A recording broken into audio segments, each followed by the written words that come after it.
Takes a little bit.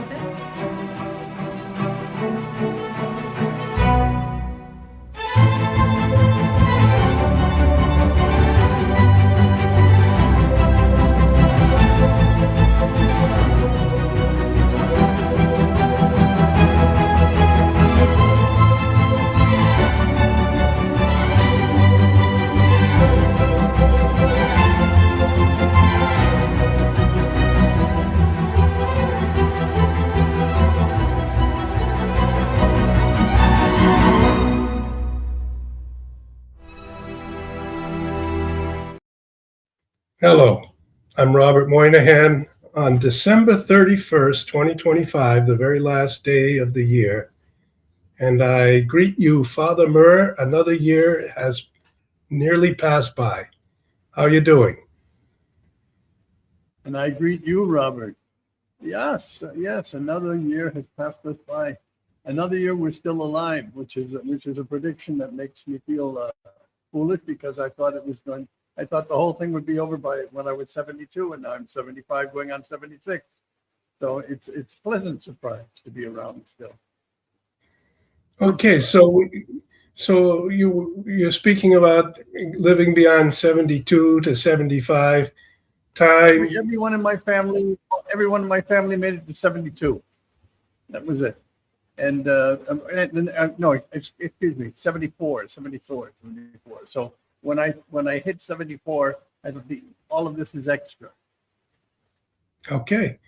I thought making it to 75 was a big deal, but now we're going into 2026, and that would in August be 76 years old. God willing, we'll see. But all is good. Okay. All is good. Okay, we have a few people watching us, and they too are ending their year.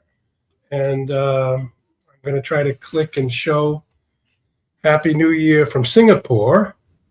Nice to have you. Another year of our life over, another year closer to being with Jesus. From Blue Bear. Not sure where you're from, but good to have you with us. And this is a Happy New Year. And this is God bless and Happy New Year's from Oklahoma. That's wonderful. Happy New Year's from the Isle of Man. We have Lady Rotha. We couldn't end this year and begin the next one without the Isle of Man's representation. That's good. That's great.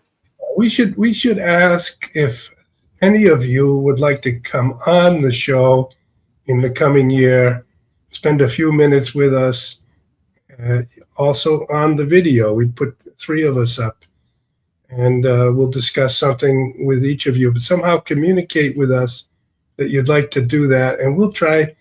As you know, I'm not the most technically proficient person, but we are, in a sense, condemned to learn the technology and do better. And I think 2026 will try to create more of a community among us. And that's why I bring that up. Happy New Year, dear Father Murr and Dr. Moynihan. Thank you so much. And then we have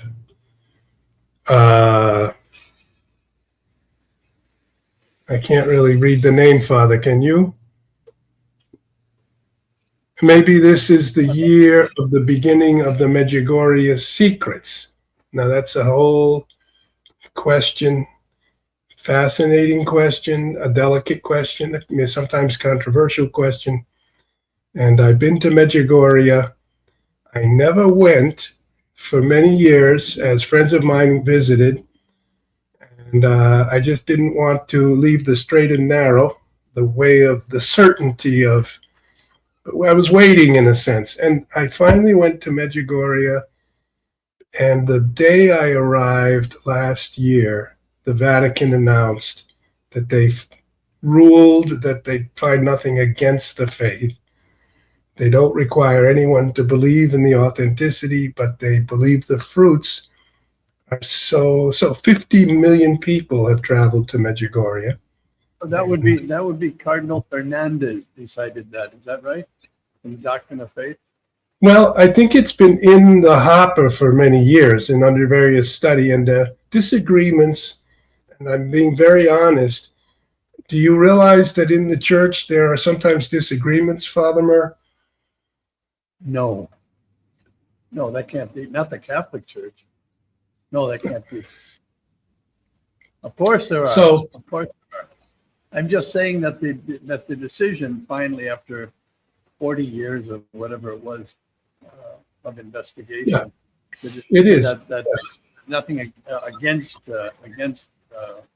anything came from Cardinal Fernandez, Lucio Fernandez's Yeah. office, right? The Holy Office. The Holy Yes. Office used to be called the Holy Office, Doctrine of Faith. That's Yes, correct. that makes me feel confident.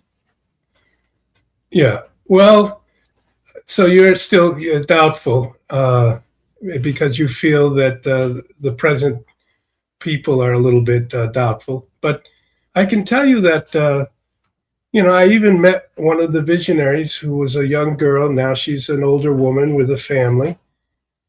And I was struck by, actually, I met two of the visionaries. And I didn't find them in Italian we say esaltato, in a sense exalted in a kind of exaggerated way away from the rest of humanity. They were simple and humble, and they've kept the faith in the world. They continued to pray and to attend mass and to raise their families. And Let me see if I understand. No, let's see if I understand. The Blessed Virgin Mary supposedly appears every day and leaves a message. You've been doing this for 40 I understand years? what I understand. Yes, I understand your concern. Is that how it goes? Is it an everyday? Yes. It's an everyday thing, right? I think it's only now you've caught me because I'm just not sure, but for several of the visionaries, it's just once a month or something, and only one or two continues. But Father Murr, I can't understand it myself, and I'm not an expert, but I visited and I saw thousands of people praying, attending Mass, going to the Rosary. People would have a Polish Mass with 200 Poles, an Irish Mass with 200 or 300 people from Ireland. They would have Americans with 20 American priests with a filled church, and they would have a Mass at 10, 11, 12, 1, 2, and different languages. And so the people were attending confession in long lines. People have testified that they visited there. Some of them went with their wife. They hadn't attended Mass for some time, and their wife begged them to join, and they went, and they returned to the faith of their youth. There's many testimonies like this. But I know that it occurs also in the context of the post-Second World War, the Yugoslavia, the breakup of Yugoslavia. Yugoslavia was a country compacted of several other, Serbia, Croatia, Slovenia, Bosnia, Herzegovina, and Kosovo. And Kosovo, anyway, I don't want to create controversy, but it was just prior to the breakup of Yugoslavia, the end of the communist time. Communism was running everything in Yugoslavia in the 1980s. And these visions sort of entered into the communist state of Yugoslavia through these children and prompted a type of religious renewal.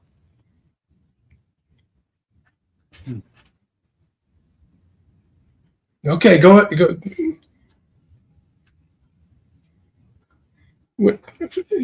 you going to remain silent? Oh, should I say something? What should I say? Just anything, Father? I can't add to that. I can't add to that. Okay. I do think, we do make a distinction between de fide and then sort of pious devotions, something of the faith that's part of the creed, part of the Gospels, part of the New Testament. We rely on these things. And almost every single phenomenon, all these centuries of a charismatic nature of the Holy Spirit, the Virgin Mary, are not ever ruled by the church to be part of the required doctrine of the faith. Am I correct? That's right. Any of the Marian apparitions are your free choice to believe or not believe. The only thing the church says is that, for example, in the case of Guadalupe, in the case of Lourdes, in the case of Fatima, after investigating that they found no doctrinal errors in anything that was contained in the messages of the Madonna or from the recipients. There was no contradiction to things in the faith. So they're not saying yes, they're not saying no. They're giving everyone the freedom. And but it's good that they make a case study of each and decide whether it's credible or not credible. That's good.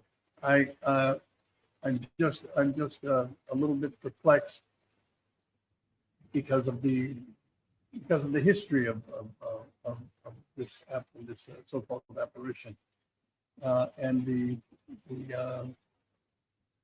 studies that the local bishops have given to it and their conclusions, and it doesn't make me feel at ease knowing that the final decision to let it open to public opinion, saying that there is no doctrinal difficulty with it, comes from Lucho Hernandez. I find that a little bit troubling, but that's my own problem, I suppose. Okay, I do think many of our readers will know about Fernandez, Cardinal Fernandez, but just to summarize and bring somebody up to date, he was chosen by Pope Francis, I think in 21. No, I should check the date, but he replaced by Pope Francis to take charge of the doctrine of the faith. It was called the right. Congregation. What do they call it now? I keep forgetting that. Dicastery for the doctrine of the faith.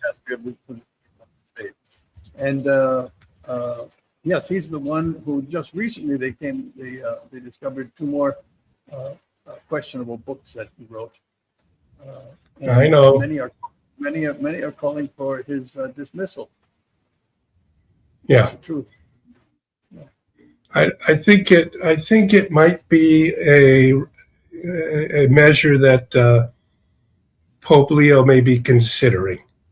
Okay, yeah, he served as rector of the Pontifical Catholic University of Argentina. So just like Pope Francis, he was from Argentina, and Pope Francis knew him in Argentina, and he worked in the university there. He was the rector of the university from 2009 to 2018. So he was made Archbishop of La Plata June 2nd, 2018, still in Argentina, on July 1st, 2023. So 2.5 years ago, he came to Rome. Pope Francis named Fernandez prefect of the Dicastery for the Doctrine of the Faith. And at the same time, he was made a cardinal at that time. Up until then, he was not a cardinal.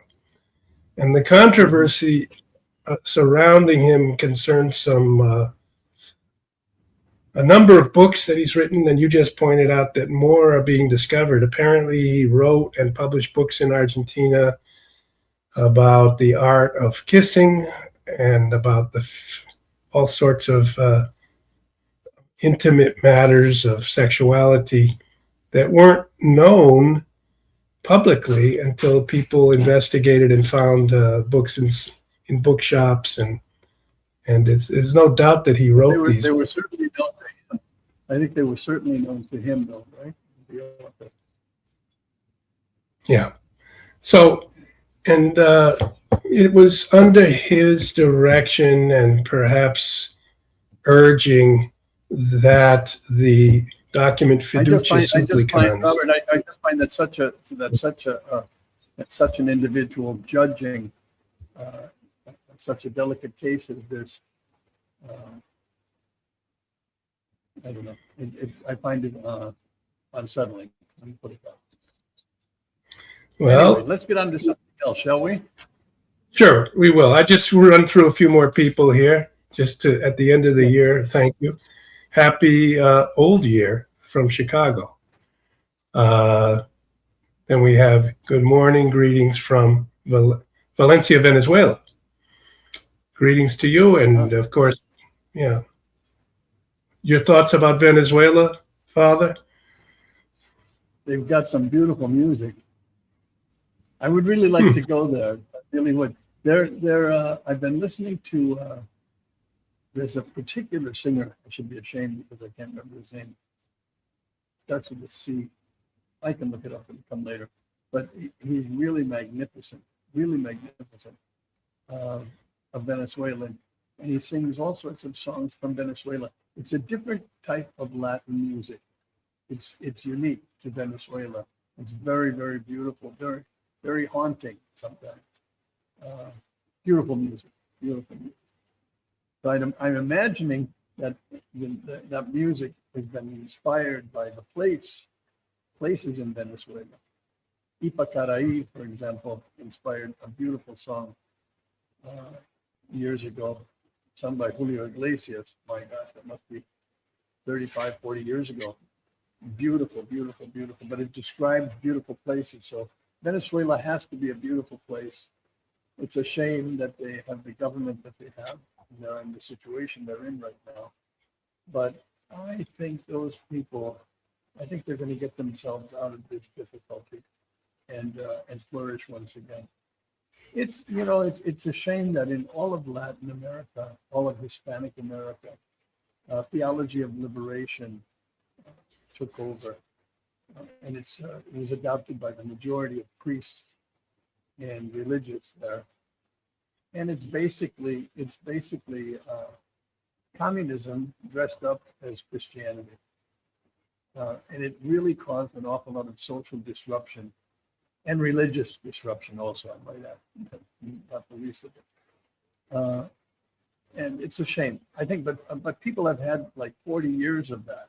That's enough. I think they've woken up, or they are waking up to reality. Yeah. From what I hear, and I've not gone there, but from what I hear, Venezuela is a paradise, real paradise. Well, we can, the person from Venezuela can put a comment up. How do you feel? Is your country a paradise? And then John Mallon is here. He's an old friend of mine. John, greetings. Who is that? He's an American writer, and he used to be, I believe, at Boston College, and he ran the student newspaper. And he was a firebrand on fire for the faith. And then he's worked over the years as a writer, and I published some things that he's written. And he says, Father Murr, I have good news for you. So hopefully that's going to be communicated to you. I hope so. I need some good news. I could use some good news. All right. Trapani, Palermo Trapani just watched the Solemn Vespers from Rome. Very beautifully done. So I appreciate that. And what is he?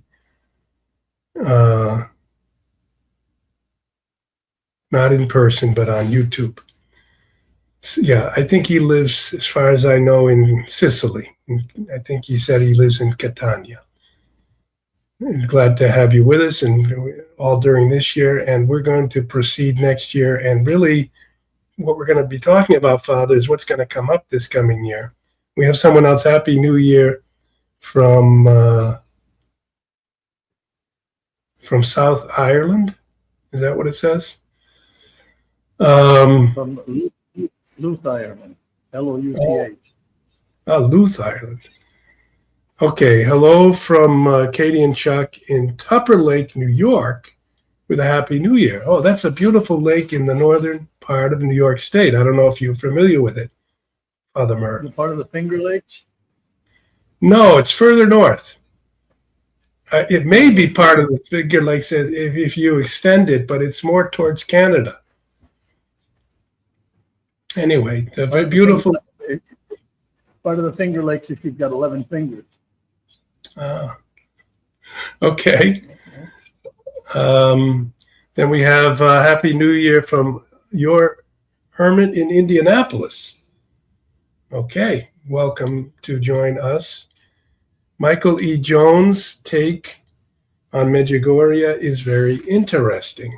Okay, we will, I'll keep it in the back of my mind to try to study the question and go back to Medjugorje and talk to the visionaries and to the people in Rome and try to clarify for us and for you, Father Murr, was it Fernandez who did the study? I think he may have just signed something that others prepared for him, but I don't really know. Others on his staff.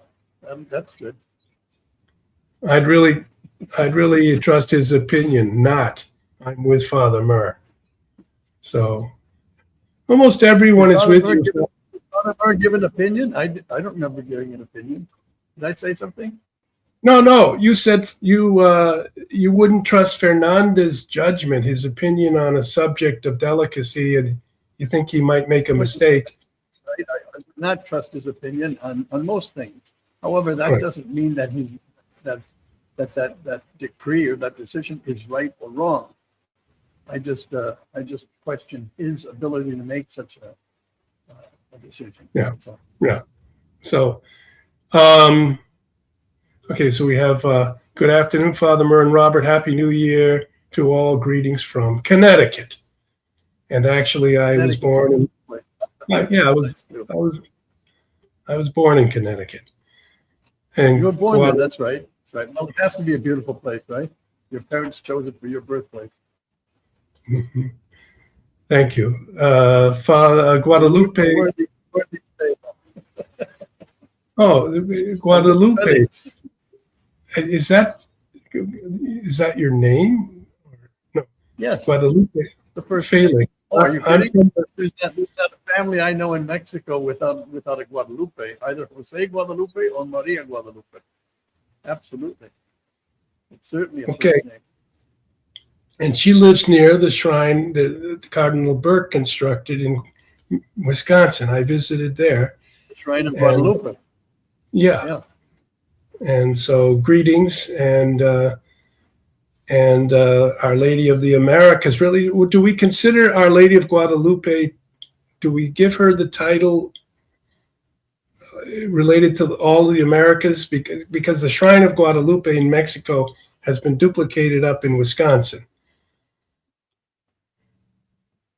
I don't know the question. I'm not understanding the question. Do we what? What is she regarded as the Our Lady of the Americas? Because she came to visit Juan Diego. I don't know that she's considered Our Lady of the Americas. She is patroness of the Americas. Yes. Okay, so that's what I was. That's so. What I meant. Yes. This Lady Rotha. By the way, just a plug here for a book, Flower World, by the Gonzaleses. I think you interviewed them. Yes. Joseph and Monique Gonzalez. the research that they've done on Our Lady of Guadalupe is phenomenal. It's beautiful. It's really wonderful. And anybody who's serious and wants to know more about that apparition and the history behind it should really take a look at that book. Okay. Yeah, essentially, that couple wrote a book saying that all of the traditions of the Aztecs having to do with flowers in a future for humanity, either in this world or in a better world, were sort of fulfilled by the appearance of Mary to Juan Diego when he opened the robe filled with flowers and her image is there, and that this congruence between the traditions of the Aztecs and the robe or the tilma led to the conviction immediately by word of mouth that the flower world prophecy was drawing near, that had been part of their own tradition. And therefore, they converted by the millions. People started coming from 50 miles, 100 miles, 200 miles away, visiting to see the tilma. And it was one of the great events in the history of the world. It's not to compare the prophecies of Christ in the Old Testament. I don't mean to do that, not as strictly as that. But the indigenous people of Mexico were waiting for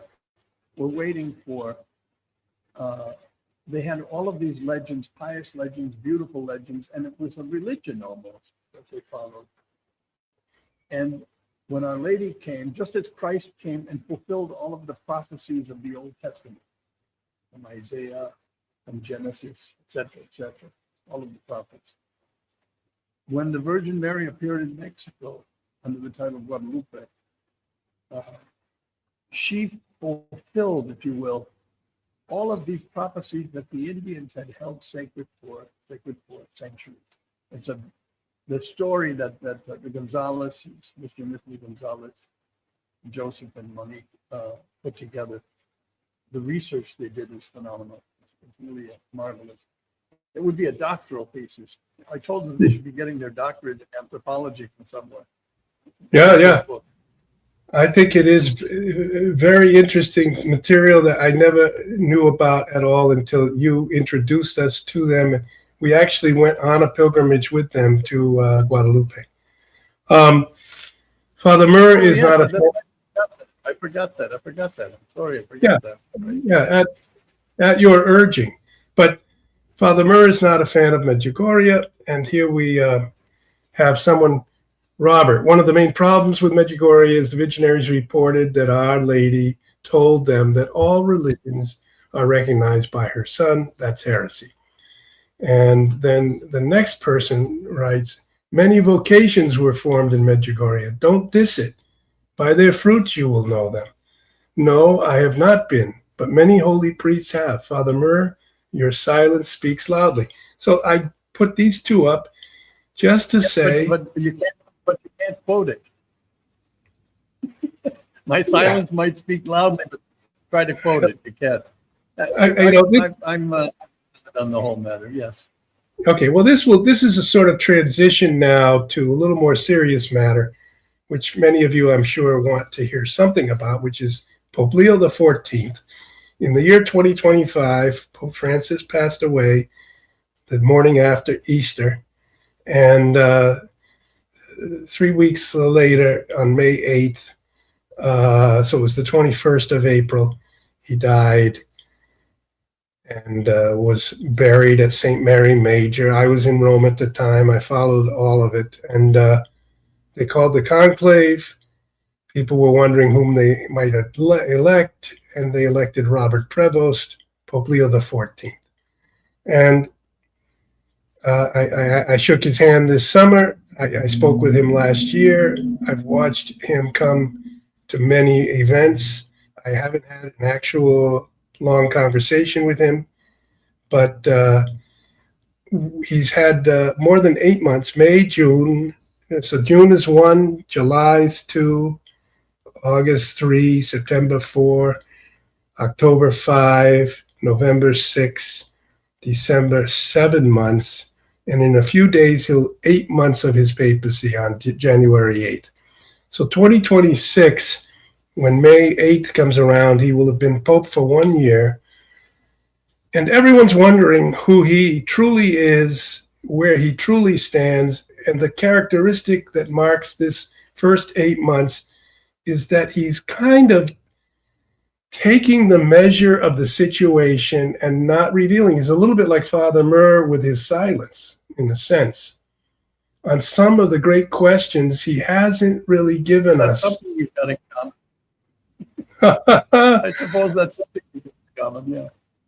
So we're all wondering how he's going to come down on some of the great questions of the crisis in our church, in the catechesis, in the modernism, in the liturgy, in parishes, and millions of people leaving the church, just walking away. A lot of concern about the clarity and orthodoxy of our teaching, whether we have de facto become secular, worldly minded, modernist. And I've been following these concerns my whole life. We could discuss these things, Father Murr, but the real question is, what is Pope Leo going to do? How is he going to come down on these questions? Many people would love him to say, I know that I can't break and condemn Pope Francis. It's my responsibility to offer a type of continuity, but I will revisit things that he said and did and try to weave them back more clearly and closely into our tradition. And on the liturgy, he might go back to the solution of Joseph Ratzinger and say, I do think we had a beautiful liturgy for centuries. It was solemn, it was holy, and we can't just forget it. It was sort of similar to the Byzantine liturgy in the East. It was filled with the presence and glory of God. It wasn't celebrating our human community. So I'm going to go back to Benedict's solution of permitting it everywhere. And but a lot of people are thinking he's got advisors around him. Some of the cardinals will tell him, no, you can't go back. You cannot go back. We've got to proceed forward. And that's going to be one issue. But on all of these questions, he seems to be reflecting, taking his time, taking the measure of the situation. And there's an old tradition, certainly in Poland, but in many places, where a new parish priest would come to succeed an old one, and he would take a whole year before he would put his own imprint. The first 12 months, he would keep things running as people were used to them by the prior person. So I think by May, the first year will finish, and we will start finally to fully see what Pope Leo wants to do. I went on for a while there. Sorry about that. And he's going to have a consistory in 1 week, on the 7th and 8th of January, to propose certain urgent matters to the church, including, I think, something on the liturgy, but also about the fact that in many places, in Germany with the synodal path, they have taken such a progressive posture that they're hardly able to be considered still Catholic. They've embraced certain worldly ideas, and this is true in many parts of our church. And if Leo's going to lead us back on an orthodox direction, he's got a huge task in front of him. What do you think, Father? I don't think he's going to lead us back to anything. I think he's going to, according to him, lead us forward. He's already said it. He said it when he was first elected and came out on the loggia. He said that he wishes to continue with the synodal way, which is doomed. I'm telling you right now, it's doomed. You may remember I told you so. And you know why it's doomed, Robert? Why is it doomed, Father? They're talking about bishops and cardinals and popes accompanying people along the synodal way, listening Okay. to people. Now, you tell me the last time you saw a bishop answer a letter. Okay. I mean, I think Most of them have difficulty answering a letter. How is this going to happen?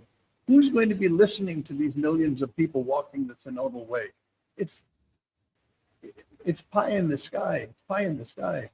And that's Okay. the direction that he decided to continue according to Pope Francis's wishes. Francis was the one who came up with the synodal way and pushed for it. And he said he was going to continue this. So I think we should believe him. Okay, so I think what you just said, is very important.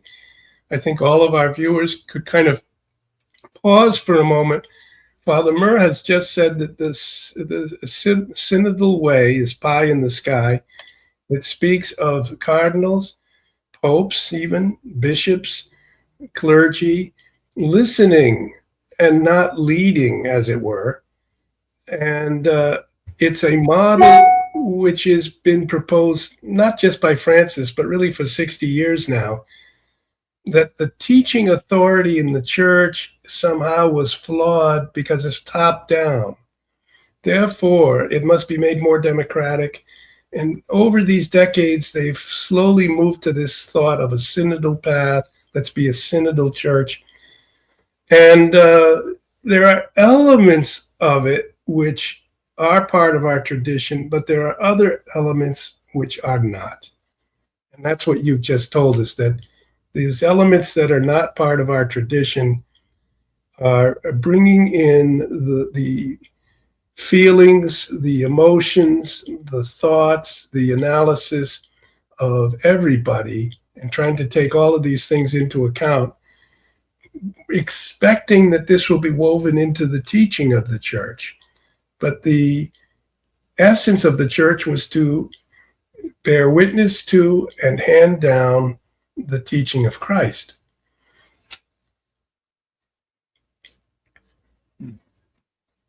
Yeah, it's also the way they decided to do this synodal way is by underplaying dogma and doctrine. For example, something that divided us with the Greeks is the filioque and the son to be free. So we just stopped saying it. We disregard it. This is very dangerous. It's very dangerous. Well, We stop. What we're saying, what divides us is doctrine. Of course, it divides us. Dogma divides us. Yes, we have 2,000 years of teaching. You can't just take these dogmas which divide us on many from different groups of Christians and not, of course, non-Christians, and say kindly disregard. If you do that, I think it's okay. no. All right. I'll remain silent. You go on. Go ahead. Well, I do have some thoughts on the filioque, but I too am not full. That's just one example, Robert. That's all I'm saying. That's Yeah. simply one example. Yeah, Anything. Since ecumenism is the big deal for 60 years, what we are doing is dropping everything that separates us from anybody. We're going to end up with nothing that's really important as far as dogma is concerned. This is a real problem that's facing us. I agree. I think that the syncretization path of putting all the discussion onto the table and making a new consensus is not the correct way. The correct way would be to gather from our tradition and the deposit of the faith with great wisdom, eloquence, intelligence, to preach that in such a way that it could be attractive and draw back everyone in the separated Protestant churches, the separated Orthodox, who are much closer because all our sacraments are the same. And it was a schismatic division in 1054, which divided us, not so much a doctrinal matter, but the doctrines over time, in particular the primacy of the Pope and the filioque. But these possibly could be overcome. I would make the point that in the Council of Nicaea, the creed did not have the filioque in it, and it was an ecumenical council. And it is part of our tradition that we express the creed in those terms as a universal church for decades and decades. The filioque was added to the creed in Spain in the 500s, and Rome, after another 500 years, said, let's do it throughout the church. And the Orthodox by then had been separated because the world had fallen apart. They didn't know Greek in the West, and they didn't know Latin in the East. People hardly were reading and writing. So all sorts of cultural and human problems had divided us.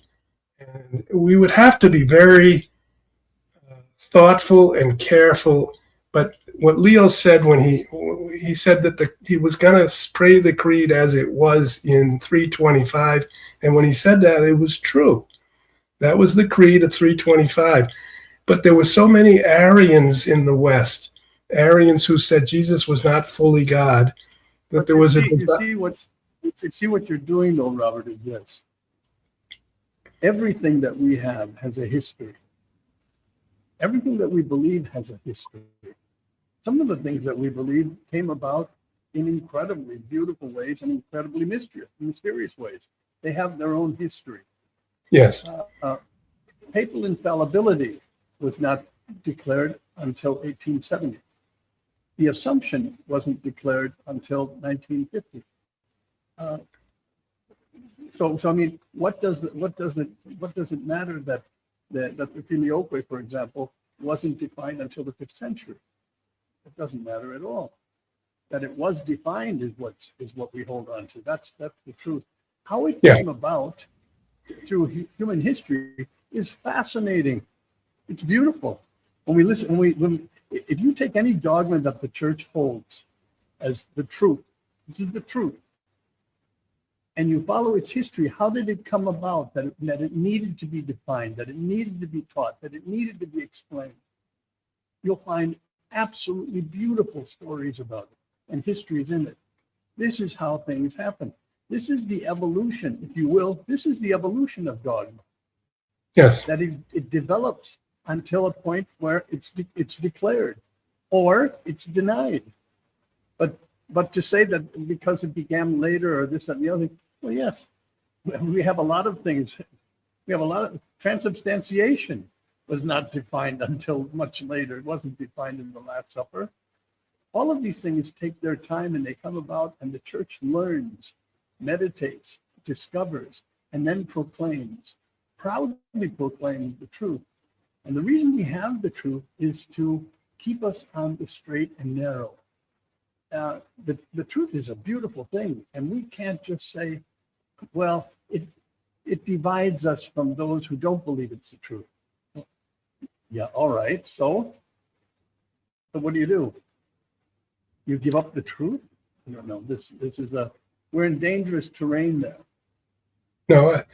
Okay. But my emphasis was on finding the eloquence and the arguments and in the preaching and in the sort of apologetics, both with regard to the Orthodox who are close, in regard to the Protestants who have a belief in Jesus Christ. They're baptized for the most part. I think all Protestants believe in baptism, and they believe in more or less there's two different collections of books that form the Scriptures, so there is a disagreement there, but there's a lot of similarities. It's a tragedy that all of this unfolded with centuries of battles. And in the 20th century, we started to see that over the past 200 years, this sort of secular, humanistic, and I would say Masonic project for liberty, equality, fraternity would overthrow the centrality of Christ. It's been the battle for 200 and more years.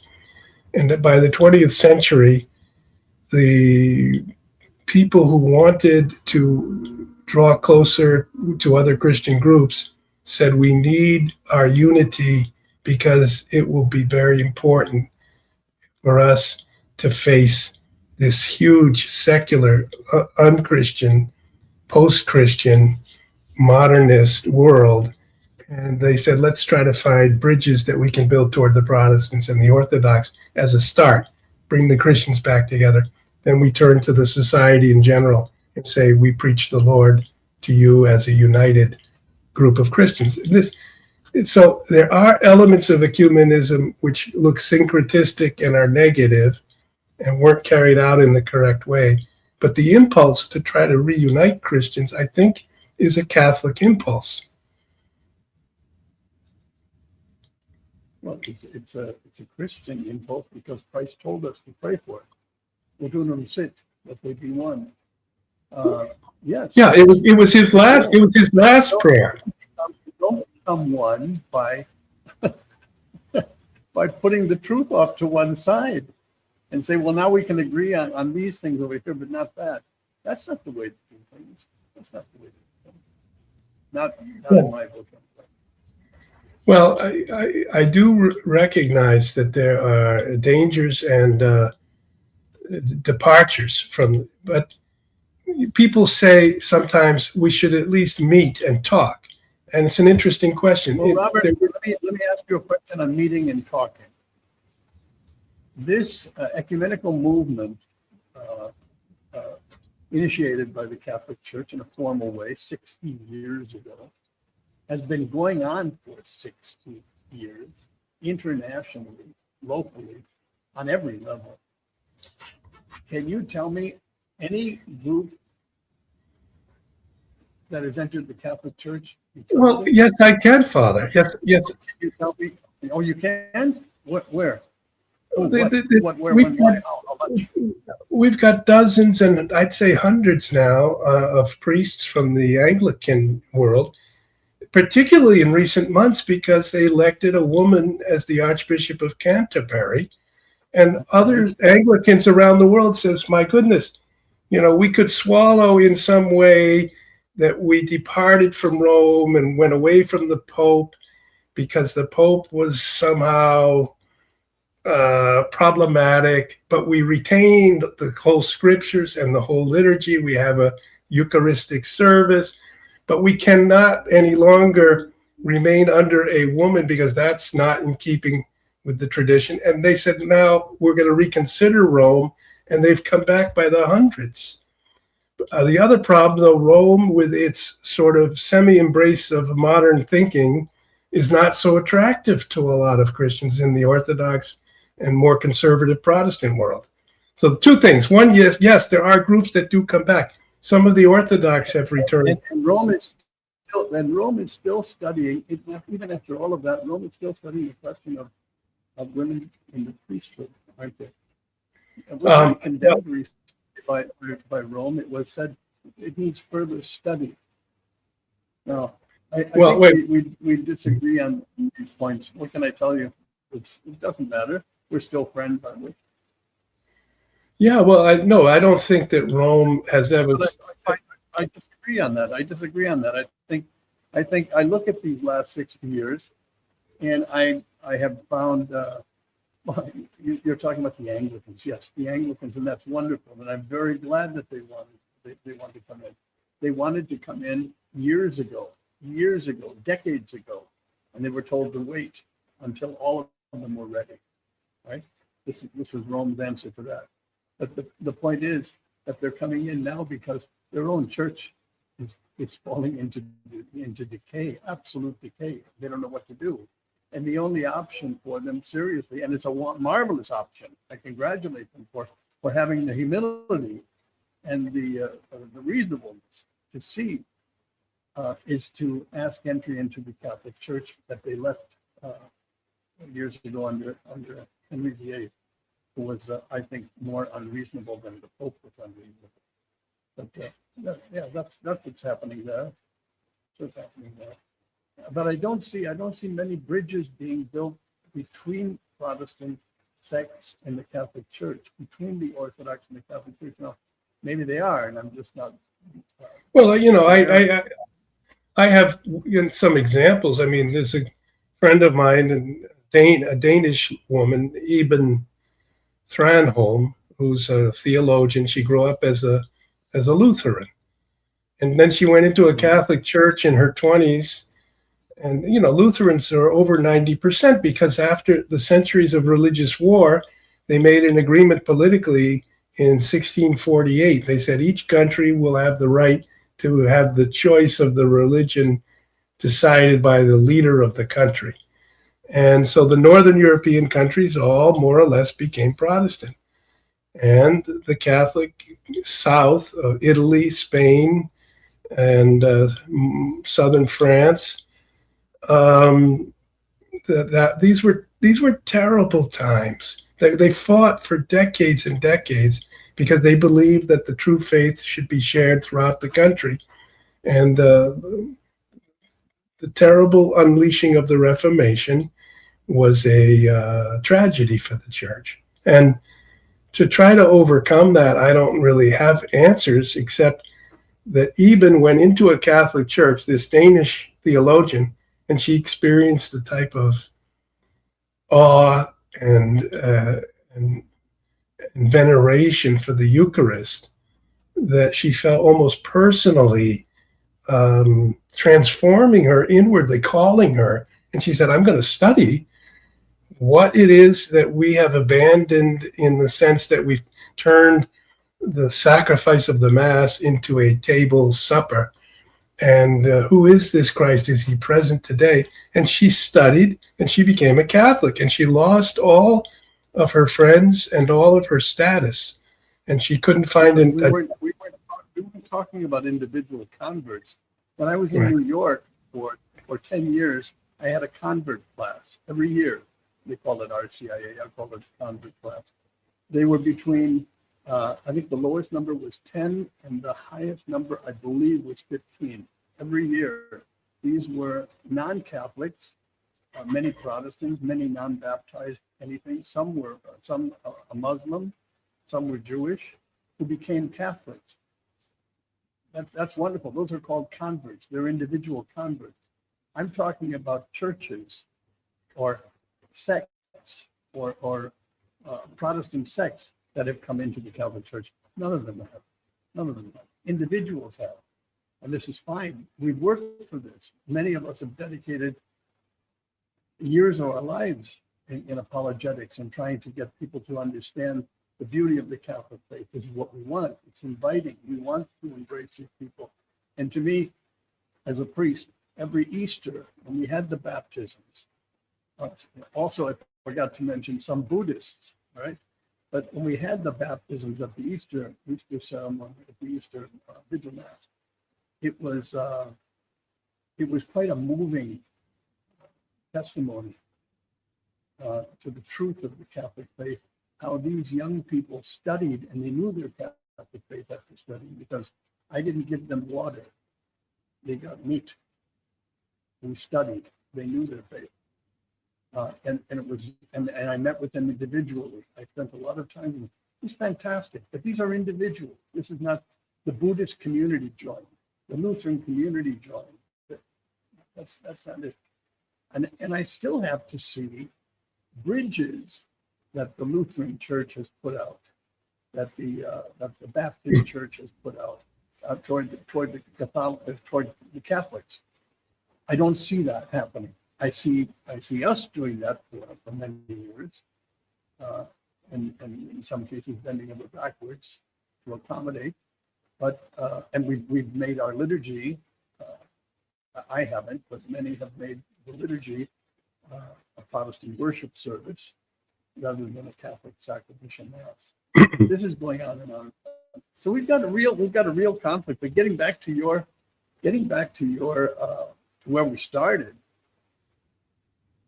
Pope Leo has his work cut out for him. I think so. He really does. I do, and I would say it probably would be good to pray for him. Now, I do every day, don't you? I pray for him every day. I think so. Yes. So I would say he has his work cut out for him. He's got a group around him, which includes people who were for years around Pope Francis, and there are bishops and cardinals who were made in the past 15 years who are throughout the church. He's calling all of them together, the leadership, on the 7th and 8th of January. So that'll be interesting. We'll be able to talk about it, I guess, in the next conversation or the second to the next. But I don't think you and I are in disagreement with regard. You mentioned the prayer of Jesus, Ut unum sint. At the Last Supper, he turns and he addresses his Father, and he says, "Father, I pray that you may that you may enable these here to be one, that they may be one, and that after I depart, that they may be remaining one, they may be unified." And the desire doesn't mean to change any of our teachings, and we separated. We had a world in Christendom that was from England to the Holy Land and across into Iraq and through Eastern Europe and northern northern Africa. It was more or less a Roman Catholic world, and we sometimes long for that world to return. And I don't think we should change our teachings in order to bring that about. But we should express I'm glad to hear that. That's good. Yeah. But then I wanted to turn, just to adjust it again, what about unity inside the Catholic Church? And to what extent does it remain, or has it already ended? I think it's pretty much ended. This is why I say the Holy Father certainly has his work cut out for him. He has to put together the Catholic Church, which is fragmented. Forget the millions that we've lost. I mean, forget them. I don't mean that flippantly, but I mean, we've lost millions and millions of people, and they're not coming back. They're simply not coming back. They've lost all interest. They'll come back through good example, through prayers and everything else, one by one. But the millions aren't going to return tomorrow. That's not going to happen. What has to be done is the Catholic Church, those who have remained, have to be put back together. It really does. And that's going to take some real planning and some real energy. And it's not going to be done by synodality. It's really not. I'm hoping that in my lifetime, I probably won't see it, but I'm hoping that there is another council, called a real council, to try to figure out what the real problems are, examine them, and some real solutions. No more ideologies, real solutions to real problems. Because we need to be one church, and we are not one church. We are fragmented. It's really terrible. It's scandalous. It's scandalous. It really is. Many people find it scandalous. I am one of them. We need a strong pope. We need a strong leader, central leader, to call all of this back to order. We really do. I'm not closed off to one way of thinking, and I'm open to any sort of thinking that makes sense and that is Catholic. But I'm not open to any thinking that throws out or puts aside the truth. I can't do that. Okay. Well, I actually was in a conversation with a priest this morning before we started talking, and we raised the possibility as we talked about the situation that there should be a council. And that was something you just mentioned. Now, council is always a danger in a way because it can be hijacked, or somehow it has to be prepared carefully. And It certainly can be hijacked. We know that. but yes, and I think that's what we experienced in the Second Vatican Council. And as we talked this morning, we re-emphasized that the Second Vatican Council actually was pastoral, not doctrinal. So in a sense, there can't be a doctrinal problem that emerges from the council. So you don't have to condemn it, because all it said was, let's use this method or that method to try to teach what we all believe in the years to come. Let's speak in the vernacular language rather than Latin, etc. And then they took that and they ran with it over the following years, including with the change of the Mass by the Concilium directed by Monsignor Annibale Bugnini. And that brings us actually right back to you and your experience in Rome and your friendship with Cardinal Gagnon and his investigation. I remember this, and on this I'd like to close because I've got other fish to fry today. Okay. But, I remember saying to Cardinal Gagnon, I said, "How about another council? A council to define terms, a council like a Vatican III." And he just shook his head and he said, "You would give some of those scoundrels another opportunity to destroy what they already have." So I'll just end by saying That was his reaction. I think you mentioned that to me before, and that's why I said I'm hesitant too about calling a council. However, I do believe that all of us have suffered from the fact that no one brought clarity when we were confused by one or another decision, appointment, declaration. We should have had a press conference by someone like yourself to say this is been interpreted in the secular press as a revolutionary rupture, but actually the real meaning, we don't have anybody saying how to keep it in a Catholic perspective. And so Leo finds himself in a situation of chaos, and to restore it is going to require a lot of thought and work. And the process will be like a council, but perhaps won't call a council, but a series of statements will be made about the liturgy question, some of the moral questions, the sacramental questions, and to try to reconstitute the once solemn and glorious Roman Catholic Church. We've fallen a little bit into disrepair.